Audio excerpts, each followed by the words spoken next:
এই গাছটা নিশ্চয়ই তোমাদের চেনা গাছ তো, কারণ আনাচে কানাচে আর কিছু গাছ হোক না হোক এই গাছটা কিন্তু অবশ্যই থাকে। ছোটবেলার কত স্মৃতি রয়েছে। এই গাছটাকে আমরা না বেগুন ফল বলতাম। ছোটবেলায় যখন রান্নাবাটি খেলতাম তখন এটাকে বেগুন ফল হিসাবে আমরা ব্যবহার করতাম। এটাকে কিন্তু খেলা মরিচও বলে। এই যে লাল রঙের দেখতে, রান্নাবাটি খেলার সময় এরকম কথা কিন্তু অনেকেই বলে থাকে। আসলে গ্রামগঞ্জের নানা জায়গায় নানা রকম কিন্তু এর নামকরণ রয়েছে। এর আসল নাম হলো সোলারাম নিগ্রাম।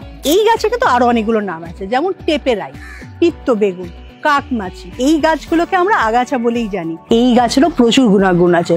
অনেক সময় হয় না বিষাক্ত কোনো পোকামাকড় কামড়েছে, তাহলে এই গাছের পাতা ভালো করে বেটে সেদ্ধ করে তার সঙ্গে একটু ঘি মিশিয়ে যদি লাগানো যায় তাহলে কিন্তু বিষক্রিয়া কম হয়। আবার যদি অতিরিক্ত ঘামাচি, মানে এই গরমে যে অতিরিক্ত ঘামাচি হবে, র্যাশ হবে, এই গাছের যে ফল রয়েছে প্রথমে এটা সবুজ থাকে, লাল হয়।